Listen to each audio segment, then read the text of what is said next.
성경 말씀을 찾습니다. 성경 말씀 전도서 3장 1절입니다.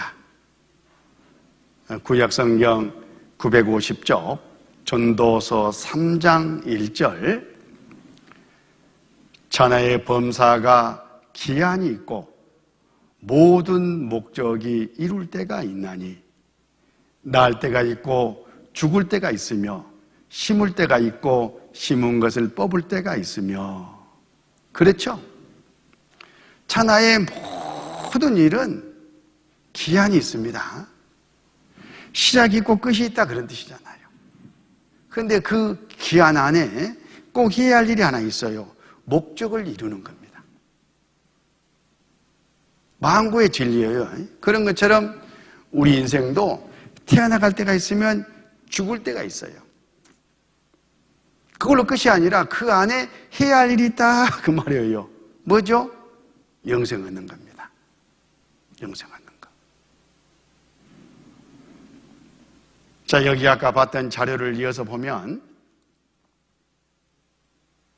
어떤 사람이 죽음을 건너갔는데 이렇게 죄가 하나도 없이 죽음을 건너갔으면 이 세상에서 하나님께 죄를 용서받고 갔으면 천국에 들어가요.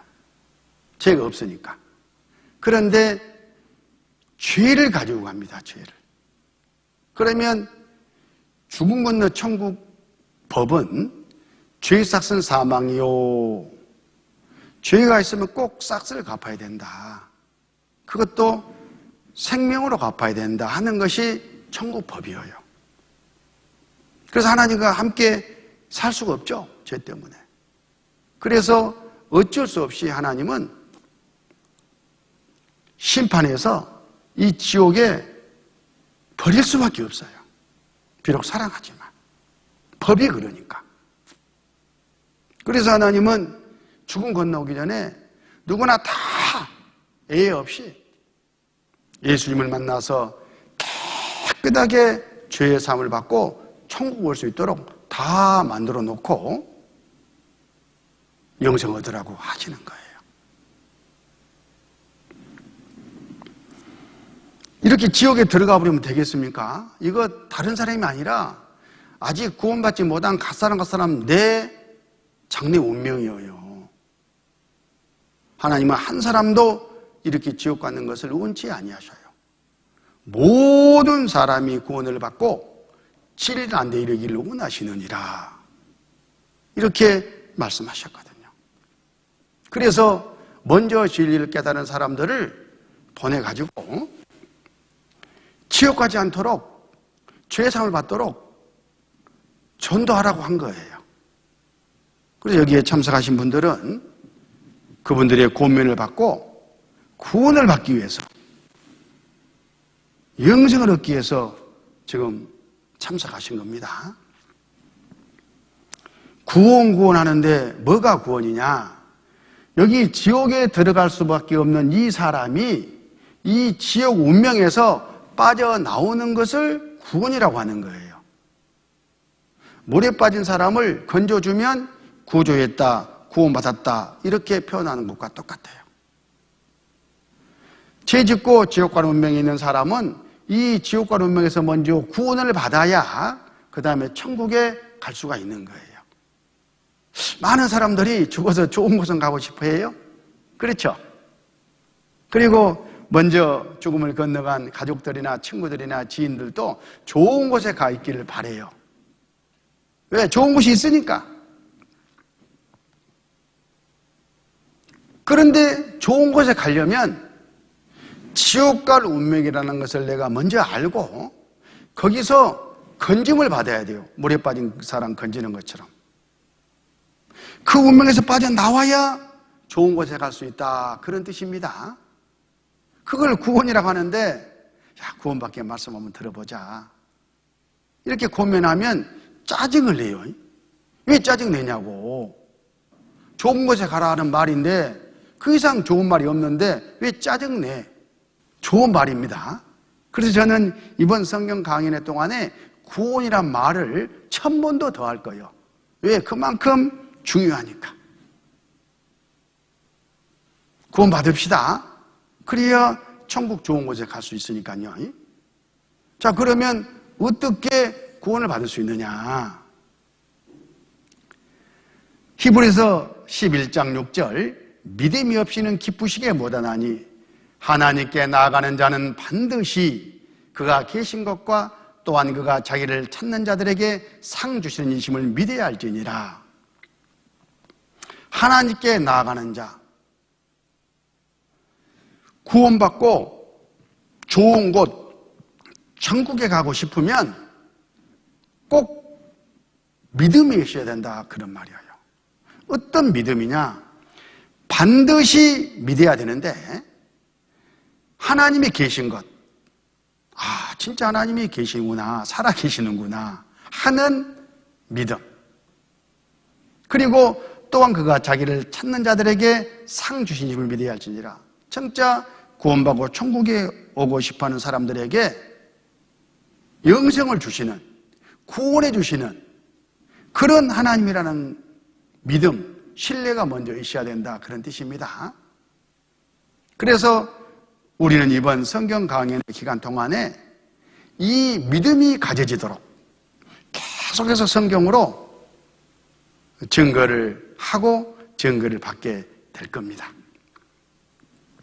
그럼 이런 믿음을 가지려면, 다시 말해 구원을 받으려면 어떤 믿음이 있어야 되느냐? 구원을 얻기 위해서는 먼저 하나님에 대한 믿음이 확실해야 돼요. 하나님은 정말 살아계실까? 하나님은 어떤 분이실까? 나와 어떤 관계가 있을까? 아, 그렇구나 하는 깨달음이 있어야 된다, 그런 뜻입니다. 그 다음에 이 성경에 대하여, 성경은 정말 하나님의 말씀이라 하는데 그럴까?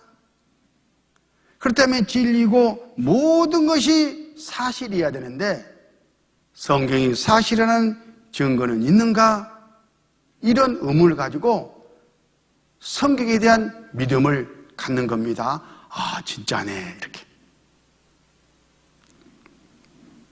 그리고 이 성경은 예수님에 대해서 증거하는데 이 예수님에 대하여 올바른 지식과 믿음이 있어야 돼요. 예수님은 누구이신가? 예수님이 나와 무슨 관련이 있는가? 이런 답을 이번 성경을 배우는 가운데 찾아보는 겁니다. 그러다 보면, 아, 그래서 예수 믿고 천국 간다고 그러는구나, 이걸 알게 돼요.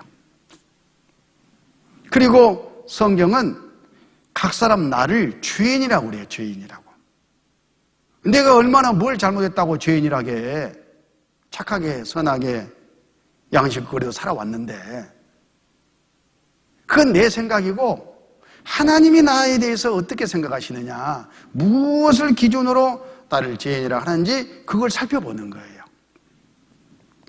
왜 내가 죄인인가? 그렇다면 죄를 내가 어떻게 용서받을 수가 있는가? 이런 답들이 성경 안에 다 들어있어요. 그래서 성경에서 영생을 얻으라고 그렇게 말씀을 하신 겁니다. 이번 성경 강연에 오늘부터 마지막 순간까지 이 내용을 쭉 성경 말씀으로 증거를 해드릴 것이고, 여러분은 그 과정에 올바른 지식을 가지고 올바른 믿음을 가지면 돼요. 그러면 영생이 얻어집니다. 구원이 받아져요. 천국, 하나님 시민권을 갖고 천국에 갈 그런 자격을 획득하게 됩니다. 얼마나 기대가 됩니까?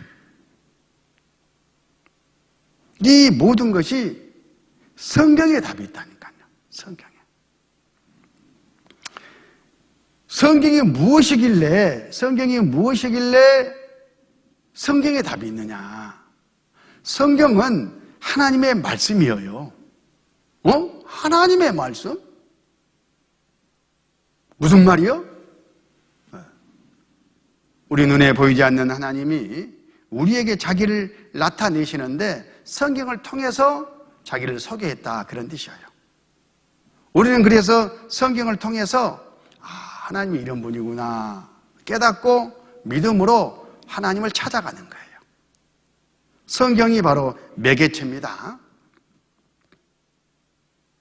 하나님은 옛날 옛적에 하나님을 믿는 선지자들에게 감동을 주어서 하나님의 말씀을 받아 기록하도록 하셨어요. 그리고 그 선지자들은 하나님의 감동으로 쭉 이 말씀을 기록했는데, 이 성경은 사람의 기록이 아니고 하나님의 마음과 하나님의 생각과 하나님의 계획인 거예요. 대통령이 기자회견을 합니다. 오늘 하셨죠? 그러면 기자들이 열심히 질문하고 또 메모를 하잖아요. 기록하잖아요. 그래가지고 내일 신문에 쭉 보도가 될 텐데, 그럼 내일 신문을 받아보는 우리들이 그 밑에 기자 이름이 있으니까 이 기자의 생각이네, 이 기자의 계획이네, 이렇게 읽습니까? 아니잖아요. 대통령님께서 이렇게 말씀하셨구나, 대통령님이 이런 계획을 가지고 계시는구나 하고 알잖아요. 그런 것처럼 성경은 하나님이 사람을 통해서 기록해서 각 사람 나에게 보낸 하나님의 편지예요. 그것도 사랑의 편지. 베드로 후서 1장 20절, 먼저 알 것은 경의 모든 애언은 사사로 풀 것이 아니니 애는 언제든지 사람의 뜻으로 낸 것이 아니요 오직 성령의 감동하심을 입은 사람들이 하나님께 받아 말한 것임이니라. 보세요. 모든 성경은 하나님의 감동으로 기록된 것이기 때문에 사적으로, 개인적으로, 사사로이 해석하거나 풀어서는 안 된다. 하나님 말씀 그대로 두고 교훈을 받아야 된다 라고 말씀하시면서, 애언은 언제든지, 모든 성경이 그런 뜻이죠.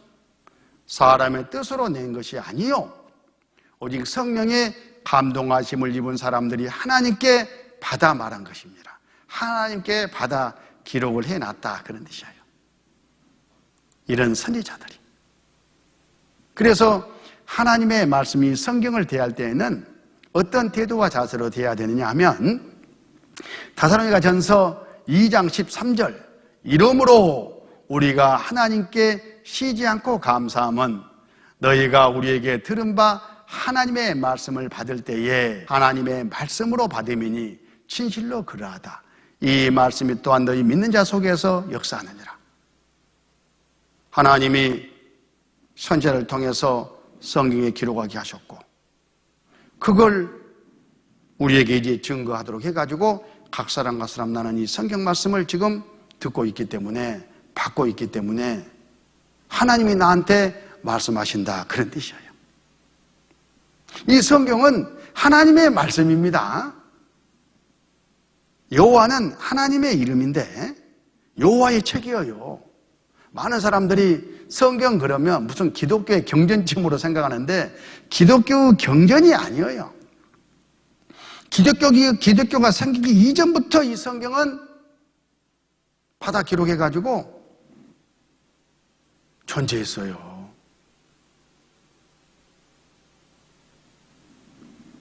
그래서 어떤 사람들은 나는 불교인이니까, 나는 유교인이니까 성경 배울 필요가 없어, 나는 교회 다닐 생각이 없으니까 나한테 성경 공부하자는 소리는 하지 마, 이렇게 오해를 해요.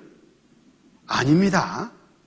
기독교인이든 불교인이든 유교이든 그 누구이든 간에 이 성경은 창조주 하나님, 나를 태어나 살게 하신 하나님이 나에게 아는 말씀이라니까요. 이거 다 들어야죠, 당연히. 창조주, 나를 지어서 태어나 살게 하신 분의 말씀인데 그 말씀을 안 들어요. 마땅히 들어야죠. 그래서 모든 사람에게 이 성경 말씀을 들어야 된다고, 성경 말씀을 듣자고 그렇게 주변에서 권면을 하는 거예요. 성경 앞 대목을 보면 모든 사람을 위한 말씀, 이렇게 메모가 되어 있어요. 모든 사람을 위한 말씀이다. 기독교인만 보는 그런 경전이 아니다, 그런 뜻이죠.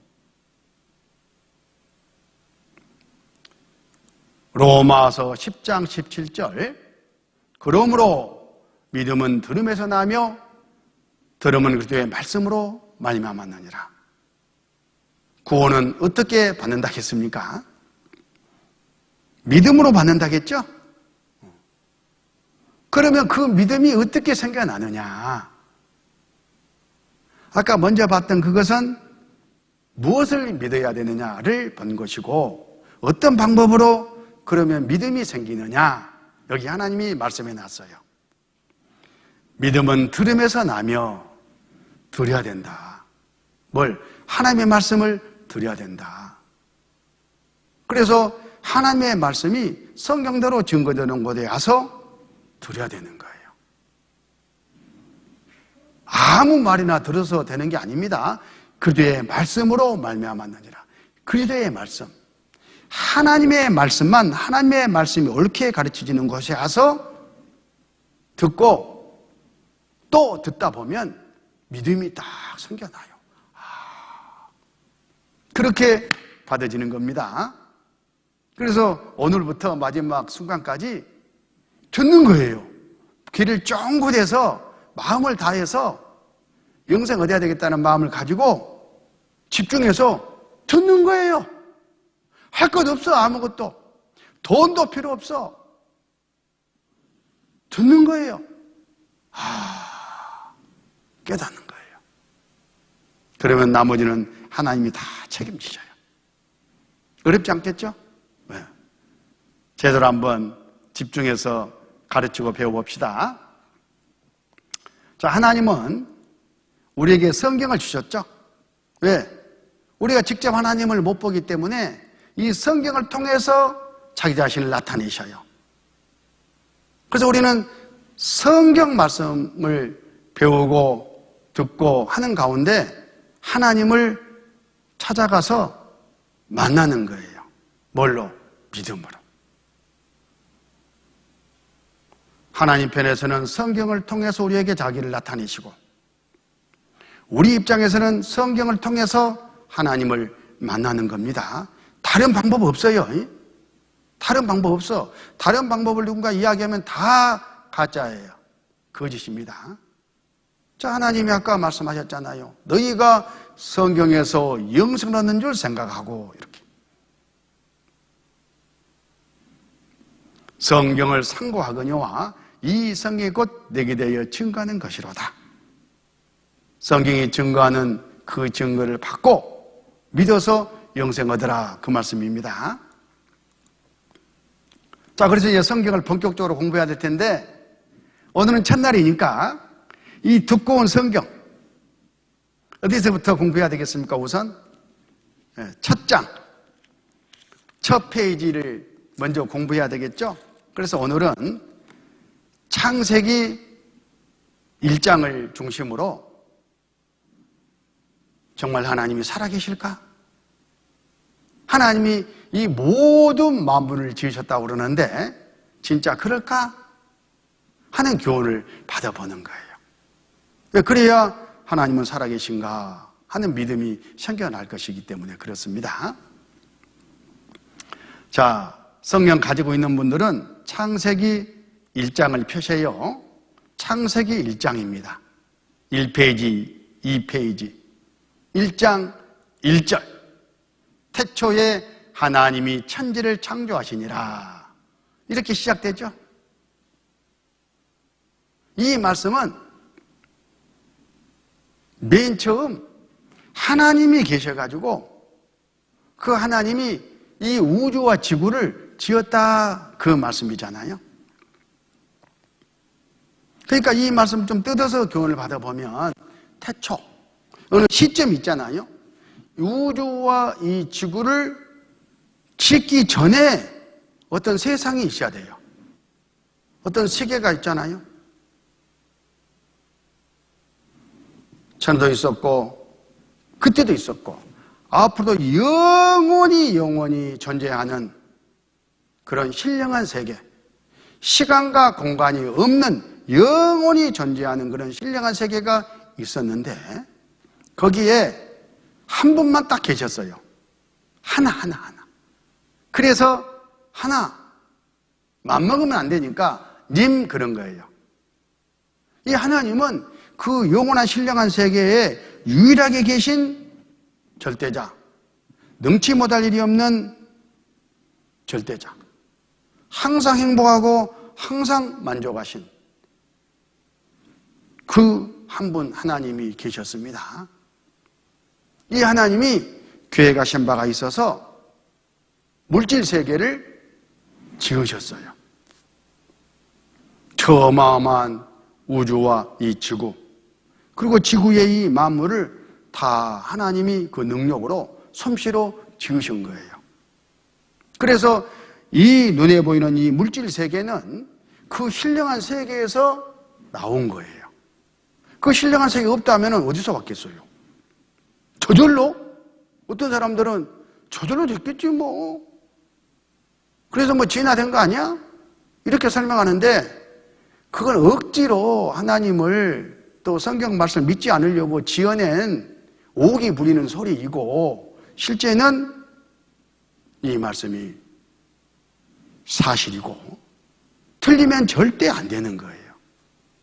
그 이유를 좀 살펴봅니다. 만약에 이 세상이 하나님이 지으신 것이 아니라면 저절로 생겨났다는 이야기인데 그럴 수가 있느냐 그 말이에요.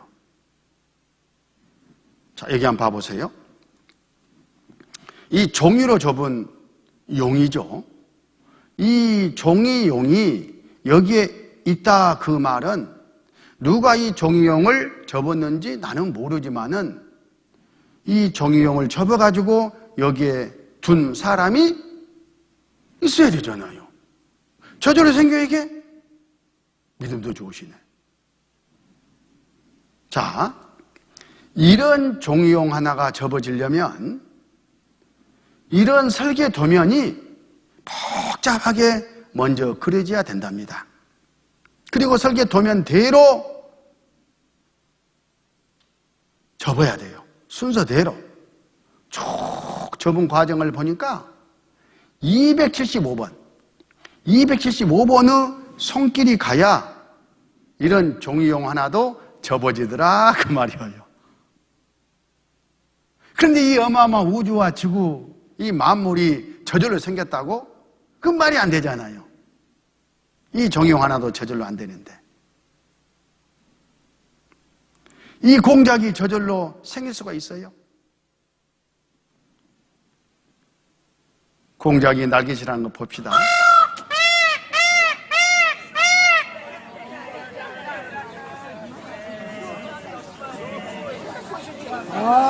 Guarda come si fa vedere, come gira. 절대 저절로 생겨날 수 없다는 증거지 않습니까? 히브리서 3장 4절에 집마다 지은 이가 있으니 만물을 지으신 이는 하나님이시라. 가만히 생각해 봐요. 집마다 지은 이가 있으니 맞잖아요. 길을 가는데 집이 하나 있는 거예요. 아파트가 있는 거예요. 그러면 그 집을 누가 지었는지 짓는 과정도 몰라. 그러나 존재해. 그러면 누군가 전에 설계하고 지은 사람이 분명히 있다고 우리는 인정하잖아요. 당연하니까. 집마다 지은 이가 있는 것처럼 만물이 존재해요. 저절로 될 수가 없으니까 지으신 분이 계셔야 되겠네. 그분이 어떤 분일까? 성경에 하나님이라고 말씀하셔요. 창조주. 집마다 지은 이가 있으니 만물을 지으신 이는 하나님이시라. 집이 있습니다. 지은 이가 있죠. 이 만물도 지은 이가 당연히 있어야 됩니다. 뭐 창조주라고 하고 어떤 사람을 조물주라고 하는데 괜찮아요. 어떻게 부르든 간에 성경에서 그분을 하나님이라고 불러요. 이 벌집은 벌이 짓습니다. 벌이 지었으니까 벌집이 있는 거잖아요. 이 건축물은 사람이 지어요. 지은 사람이 있지 않습니까? 그러면 이 지구와 이 우주도 누군가 지었으니까 존재하잖아요. 지은 분이 누구예요? 성경은 하나님이라고 말씀하시는 거예요. 이 벌집을 보면 벌의 능력과 솜씨를 알 수 있습니다. 이 건물을 보면 그 건축가의 능력과 솜씨를 알 수 있는 거예요. 그러면 이 우주와 이 지구를 보면 이 우주와 지구를 지으신 하나님의 능력과 솜씨를 알 수 있어야 되잖아요. 어마어마하잖아요. 이 우주와 지구가 얼마나 광대합니까? 과학자들이 연구한 내용을 잠깐 들어봅시다. 하나님은 사람 같은 하나님이 아니에요.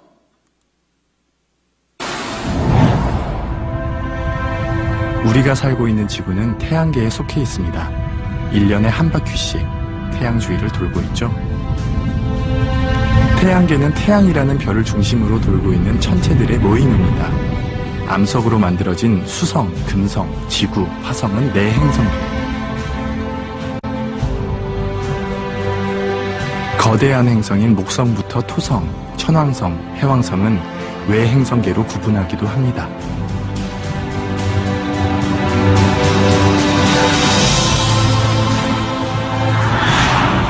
태양은 우리 은하에 있는 약 1000억 개의 별 가운데 하나입니다. 소용돌이 모양의 우리 은하 중심에서 벗어난 가장자리, 오리온자리 팔에 우리 태양계가 있습니다. 우리가 보는 우리 은하계의 우주입니다. 그러나 우리 은하계는 한 개의 소우주에 불과합니다. 공간 어느 곳에나 다른 소우주들이 있습니다. 별이 몇 개나 있을까요? 천문학자들은 우리 은하계에만 최소한 1천억 개의 별이 있다고 합니다. 그리고 우리가 알고 있는 공간에는 이와 같은 소우주가 1억 개나 있습니다. 뿐만 아니라 우리가 알고 있는 공간은 실제로 있을 공간의 10억분의 1밖에 되지 않습니다. 그러므로 만일 우리가 별의 수를 헤아리면 1천억 곱하기 1억 곱하기 10억을 해야 할 것입니다. 이렇게 되면 우주에는 10의 28승계의 별이 있다는 결론이 나옵니다. 사람의 머리로는 이런 숫자를 이해할 수 없지만 이렇게 생각해 보세요. 이 해변에는 모래알이 얼마나 있을까 하고요. 제임스 진스 겸은 우주에 있는 모든 별의 숫자는 아마도 세상에 있는 모든 해변의 모래알 수와 같을 것이라고 말했습니다.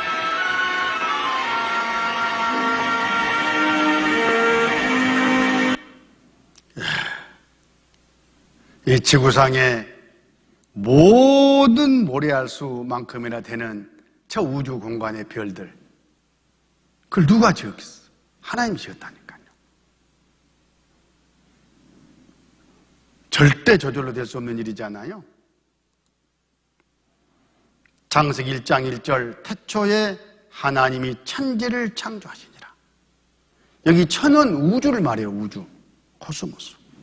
지는 지구 땅덩어리를 말합니다. 그 하나님이 무에서 유 지어내셨다니까요. 그 하나님의 능력과 솜씨를 우리는 금방 자료를 통해서 확인해 봤습니다. 우리가 사는 이 지구, 우리가 잘 알다시피 태양을 중심에 두고 1년 365일 5시간 만에 정확하게 자기 자리로 돌아와요. 이걸 공전이라고 하잖아요. 그것도 제자리에서 팽이처럼 이렇게 자전하면서 거기다가 또 달을 달고 또 돌아요. 달을 달고.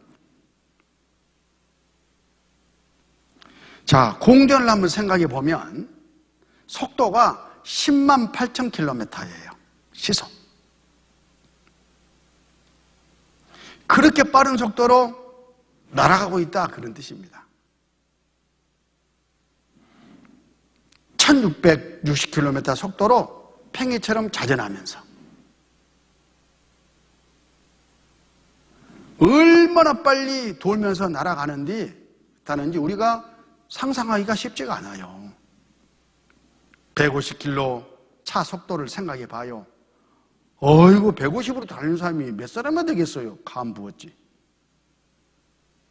근데 지구는 그렇게 빨리 돌면서 달려가고 있어요. 그런데 여러분, 어지럼증을 느끼십니까? 멀미하십니까? 빙글빙글 돕니까? 털끝만큼도 느끼지 못하잖아요. 지구가 제자리에 딱 멈춰 서 있는 것 같은 착각을 일으킵니다. 왜 그럴까? 하나님이 그렇게 지으셨어요. 완벽하게.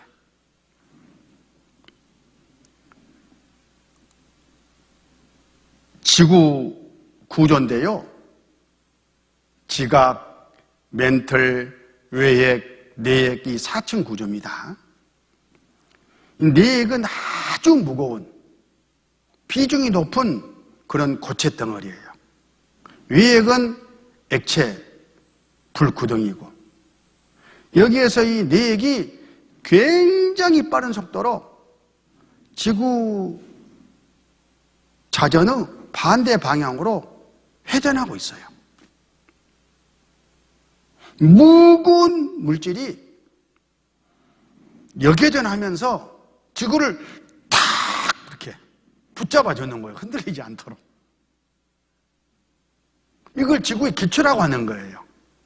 이게 우연이겠습니까? 욥기 38장 4절, 내가 땅에 기초를 놓을 때에 내가 어디 있었느냐? 내가 깨달아 알았거든 말할지니라. 하나님께서 땅의 기초를 놨다 이렇게 말씀하십니다. 그런데 이런 것들을 저절로 생겼다고 말한 사람이 있다면은, 야, 너 내가 기초 놓을 때 있었냐? 그렇게 지금 반문하시는 거예요. 그리고 5절에 누가 그 도량을 정하였는지, 누가 그 준승을 그 위에 띄웠는지 네가 아느냐? 도량이라는 것은 무게, 부피, 질량이에요. 도량형 하는 말을 쓰잖아요. 누가 태양의 부피와 질량과 크기를 딱 그렇게 정해놨겠냐? 지구의 부피와 무게와 질량, 다루 부피와 무게, 질량을 누가 그렇게 딱 지구에 사람이 살 수 있도록 조정을 해놨겠냐? 생각해봐라 그 말이에요. 여기 준승이란 말은 거리예요. 거리. 누가 태양과 지구와의 거리를 1억 5천만 킬로미터 떼서, 또 지구와 달의 거리를 30만 킬로미터 떼서 조정을 해놨겠냐?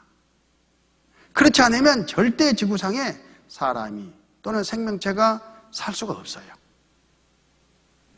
과학자들의 이야기입니다.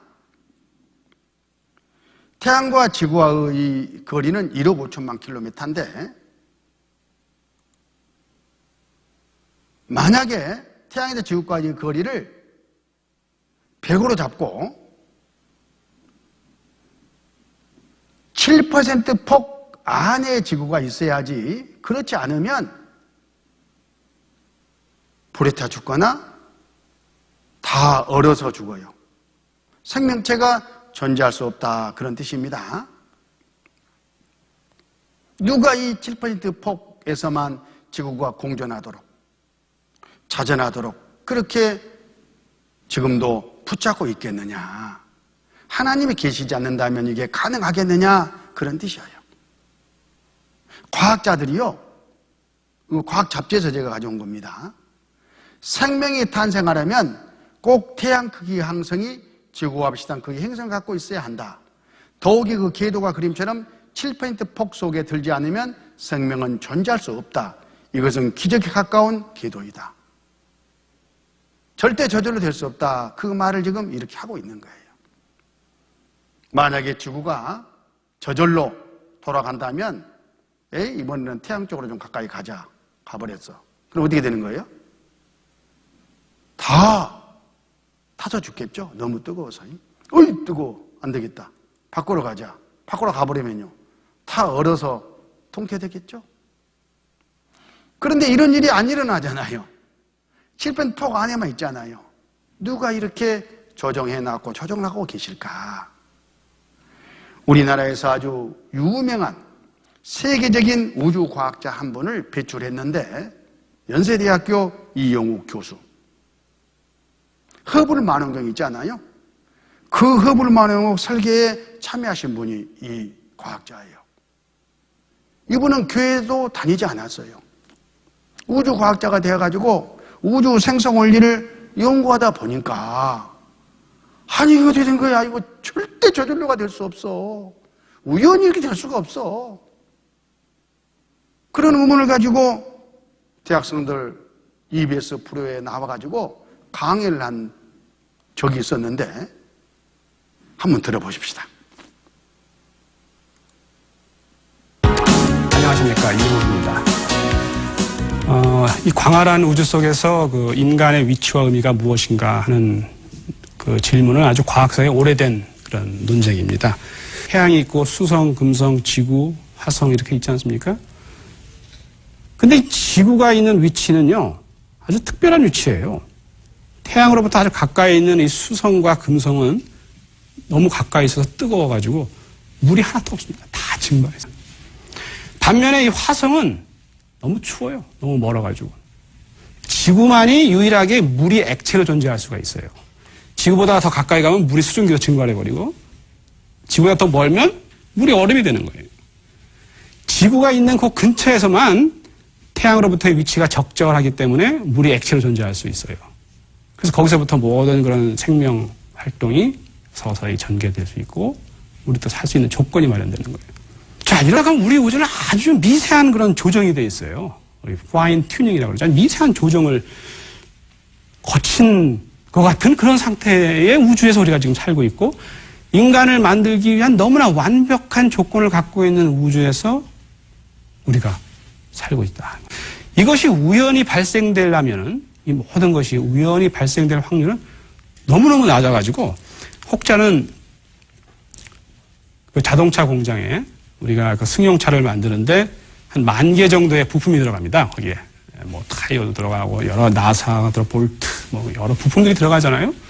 그 10,000개의 부품들이 각각 이제 쫙 있었어요. 뭐 차체도 있고 여러 가지. 태풍이 그 자동차 공장에 휩쓸고 지나갔습니다. 강력한 태풍이. 그래서 그 10,000개 부품들이 하늘로 올라가서 탁 떨어졌는데 자동차가 탁 돼서 나오는 거예요.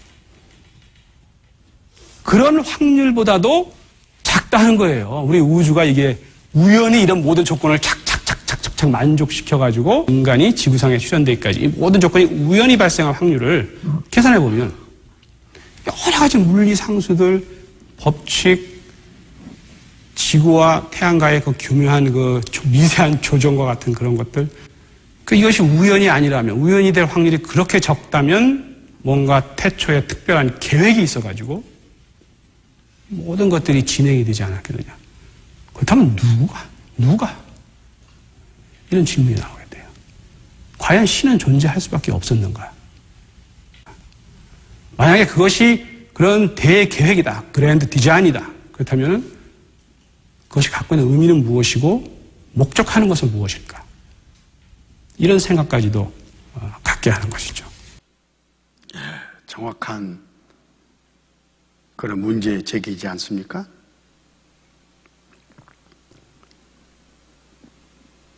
이사야 45장 18절 여호와는 하늘을 창조하신 하나님이시며 땅도 조성하시고 경고케 하시되 헛되이 창조치 아니하시고 사람으로 거하게 지으신 자신이라. 그 말씀에 나는 여호와라 나 외에 다른 이가 없느니라. 바로 하나님이 그렇게 하셨다 그 말씀이에요. 아까 이영욱 교수 누가 무슨 목적으로 그렇게 했을까? 바로 성경에 답이 있습니다. 하나님이 우주와 지구를 지으셨다. 그렇게 다 조정해놨다. 뭐 하려고? 사람으로 살게 하려고. 나를 위해서 그렇게 하신 거예요.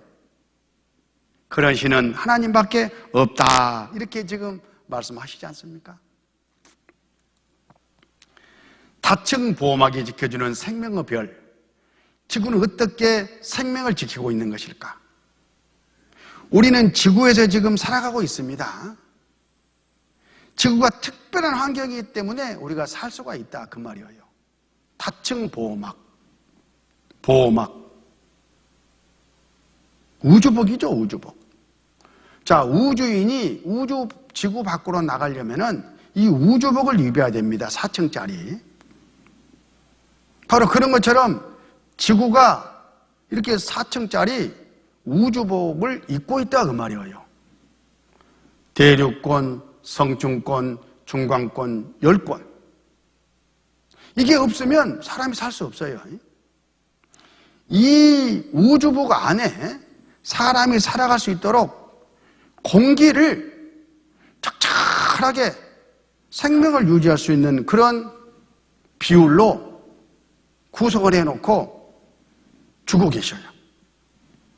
공기 구성 성분을 보니까 질소가 78%, 산소가 21%, 아르곤 0.53, 이산화탄소 0.03, 수소 0.0001, 기타 0.0399. 꼭 이 비율을 유지해야 되는데 이 비율이 그대로 유지되고 있어요.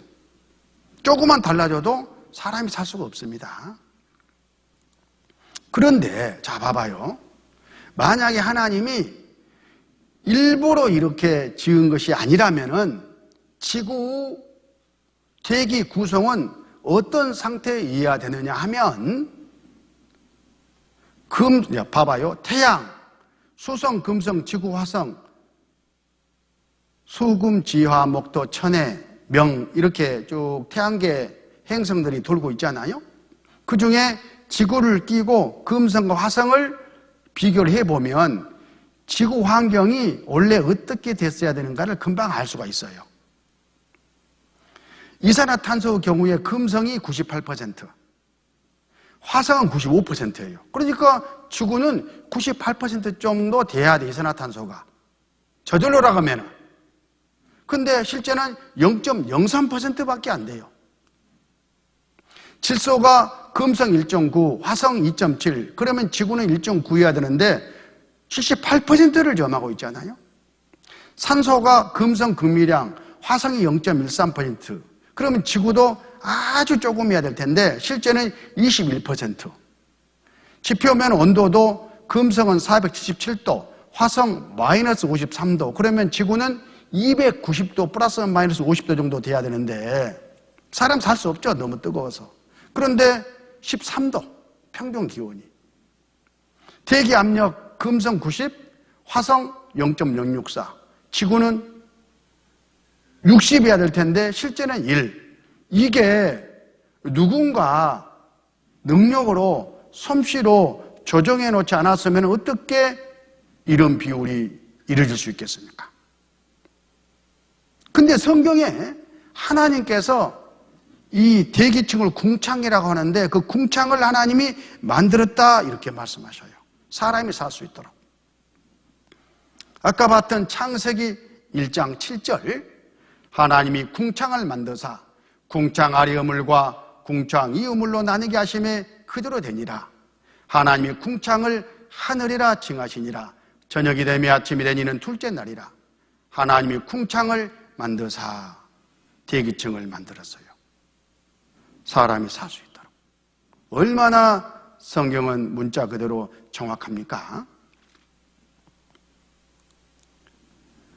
로마서 1장 20절 창세로부터 그의 보이지 아니하는 것들 곧 그의 영원하신 능력과 신성이 그 만드신 만물에 분명히 보여 알게 되나니 그러므로 저희가 핑계치 못할지니라. 하나님이 지으신 만물을 보면 하나님의 능력을 알 수 있다. 또 하나님의 그 솜씨를 알 수 있다. 그 말씀이셔요. 인간하고는 비교가 안 되죠. 그래서 우리는 만물을 가지고 이렇게 살펴봤던 거고 또 살펴보고 있는 겁니다. 오늘 첫째 날이니까. 자, 만물 가운데 지금 겨울이잖아요. 겨울에는 눈이 내립니다. 이 눈이 우리가 몰라서 그러지 너무나 질서정연해요. 하나님의 솜씨와 능력이 다 들어있어요. 눈 조그만한 그 송이 안에도. 눈은 지난 겨울에도 그리고 까마득한 옛날에도 겨울이면 지구를 하얗게 덮었을 것입니다. 현미경을 통해 들여다보면 우리는 정교하게 조각된 눈송이에 그만 기가 질려버립니다.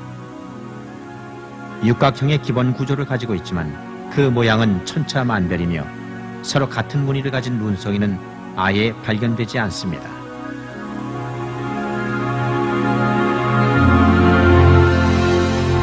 이것은 전혀 실용적이지 못합니다. 모든 눈송이를 같은 모양으로 만드실 수도 있었을 것입니다. 그러나 하나님께서는 이 수많은 눈송이에도 각양각색의 신비한 무늬를 새겨 놓으셨습니다.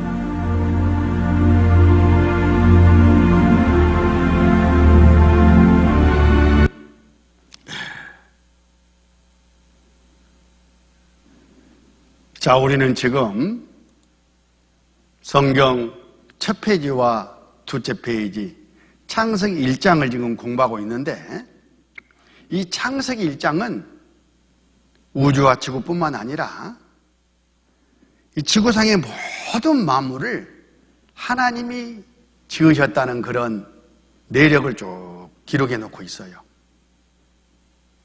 그게 사실인지 아닌지를 금방 우리가 말씀으로, 증거로, 양심으로 따져볼 수가 있습니다.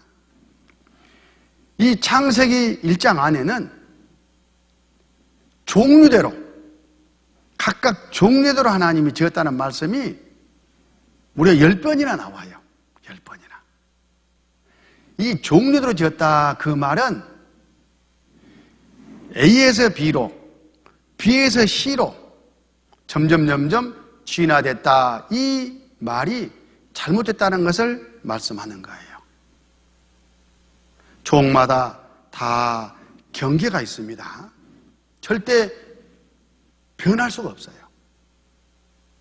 성경 말씀대로 종류대로 맨 처음부터 다 지어진 거예요. 하나님의 능력과 솜씨로. 그 내용을 잠깐 보면 식물의 경우에 꽃을 봐보시죠. 얼마나 아름다워요. 하나님의 능력과 솜씨가 엿보이지 않습니까? 그런데 이 꽃나무에서는 이 꽃만 피워요. 뒤죽박죽이 아닙니다. 이거 드라큘라 원숭이 얼굴꽃. 꼭 원숭이처럼 이빨은 드라큘라처럼 생겼죠? 그래서 드라큘라 원숭이 얼굴꽃 그렇게 이름을 지어놨더라고요. 근데 이 나무에서는 동일한 이 꽃이 맺혀요. 그 말은 무슨 말이에요? 그 씨에서는 그것만 유전돼가지고 그 꽃만 맺힌다. 그 말이지 않습니까? 이런 난초, 이런 꽃, 춤추는 소녀 봉숭아, 여기는 춤추는 봉숭아. 이게 이 꽃에서는 항상 이 춤추는 봉숭아 꽃만 열려요. 비둘기 난초, 비행오리꽃, 항상 비행오리꽃이 맺혀요. 이 말은 뭘 의미합니까? 종류대로 지었다는 바로 그 증거지 않습니까? 창세기 1장 11절에 하나님이 가라사대 땅은 풀과 씨 맺는 채소와 각기 종류대로 씨 가진 열매 맺는 과목을 내라 하심에 그대로 돼요. 종류대로 풀, 채소, 과목을 내라 해서 하나님이 식물을 지었어요. 그래서 감나무에서는 감만 맺히고 밤나무에서는 밤만 맺히잖아요. 종류대로. 콩 심은데 콩 나고 팥 심은데 팥 난다. 이 말이 망구의 진리입니다. 콩 심은데 무슨 팥이 났습니까? 아니 나 콩 심은데 왜 팥이 났어? 자기가 팥을 콩으로 오해하고 뿌렸겠지. 그렇잖아요? 그 다음에 물고기와 새. 바닷속에 이 아름다운 이 물고기 자세히 봐보세요. 끼리끼리 이렇게 놀아요. 종류대로 하나님이 지어주신 거예요. 이 물고기에서는 이 물고기만 나와요. 이 물고기에서는 이 물고기만 나와요. 종류대로. 엄마 물고기, 아가 물고기 똑같잖아요. 무늬도 똑같네. 왜? 하나님이 종류대로 지었으니까. 이런 붕어도 똑같이 태어나지 않습니까? 새도 마찬가지예요. 하나같이 같죠? 한 씨에서 나와서 그래요. 이런 새들. 엄마 새하고 똑같지 않습니까? 엄마 새가 아이들 먹이 갖다 주는데요. 똑같아요. 제비가 차마 밑에 제비집에 있는 제비 새끼들에게 먹이를 날라다 주는데 어째 그림 똑같습니까? 노란 잎도 똑같네. 왜? 한 어머니에서 나왔으니까. 종류대로 지었으니까 하나님이. 창세기 1장 21절 하나님이 큰 물고기와 물에서 번성에 움직이는 모든 생물 그 종류대로 날개 있는 모든 새를 그 종류대로 창조하시니 하나님의 보시기에 좋았더라. 이 말씀이 사실이잖아요. 종류대로. 또 짐승은 어떻습니까? 콩 심은 데 콩 나고 팥 심은 데 팥 난다는 말처럼 검은 말에서는 검은 말이 나와요. 얼룩말에서는 얼룩말이 태어납니다. 코끼리에서는 코끼리가 태어나고 곰에서는 곰이 나와요. 곰에서 사람이 나옵니까? 우리를 무슨 곰자손 그러는데 무슨 우리 조상이 곰에서 나왔어요? 그 말은 역사 공부를 제대로 해보면 옛날 당군 임금 때에 임금이죠, 임금. 곰마을 처녀하고 공부할까? 그때는 마을 이름을 곰, 마을 이름을 호랑이 이렇게 막 지은 거예요. 호랑이 마을 처녀하고 결혼할까 하다가 마늘 시험을 해가지고 곰마을 처녀하고 결혼해야 되겠다 해서 그렇게 기록이 된 겁니다. 곰에서는 곰만 나오고 사람은 사람에게서 나오는 거예요. 원숭이를 낳죠. 어떻게 이게 바뀔 수가 있겠어요? 나머지 이론은 가짜입니다. 창세기 1장 24절 하나님이 가라사대 땅은 생물 그 종류대로 내되 육축과 기는 것과 땅의 짐승을 종류대로 내라 하시고 그대로 되니라. 종류대로 집안의 육축 들판에 모든 뛰어다니는 짐승들을 다 지으셨어요. 그래서 사자에게서는 사자가 나오고 호랑이에게서는 호랑이만 나오는 겁니다.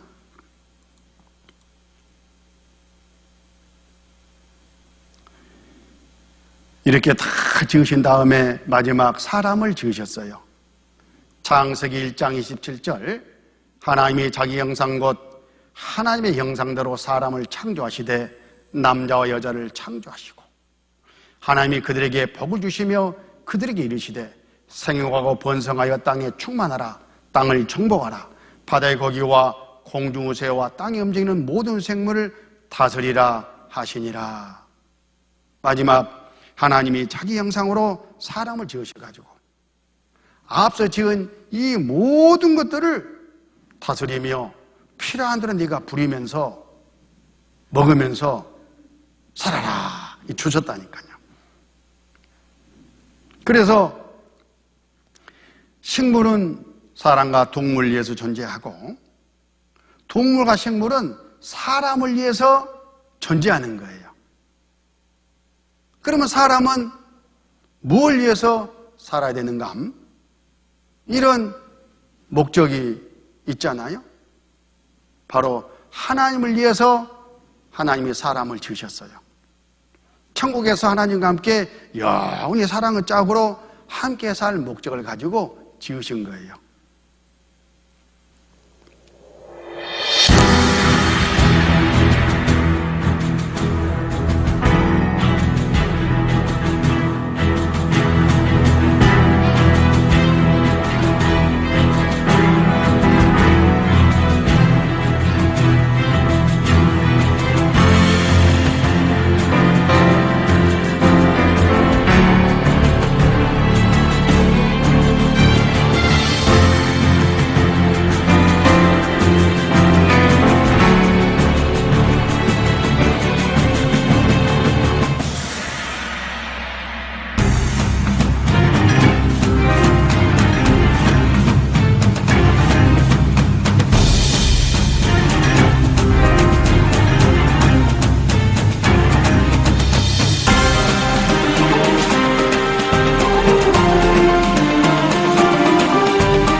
뒤에 아주 귀여운 아이가 하나 나오죠? 제 손자입니다. 저는 이 영상을 볼 때마다 제 입이 착 벌어져요. 이 아이와 저는 생명으로 연결돼 있어요. 그러니까 언제 봐도 가슴 뛰어요. 사랑하니까. 그런 것처럼 하나님께서 우리 모든 사람들을 자기 형상으로 지어가지고 그 생명으로 연결되어 있기 때문에 제가 우리 손자를 아끼고 사랑하고 보고 싶어하는 또 잘되기를 바라는 그런 마음을 갖고 있는 것처럼 그런 마음으로 우리를 대하고 계셔요. 창세기 1장 27절 같이 읽습니다. 하나님이 자기 형상 곧 하나님의 형상대로 사람을 창조하시되 남자와 여자를 창조하시고.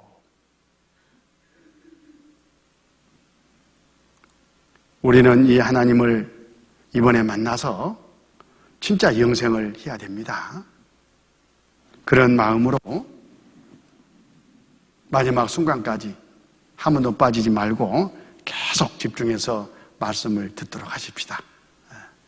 내일 또 다 함께 뵙겠습니다. 기도하겠습니다. 아버지 하나님 감사합니다. 저희들 말씀으로 불러주시고 또 배우고 가르치게 해주신 것을 감사합니다.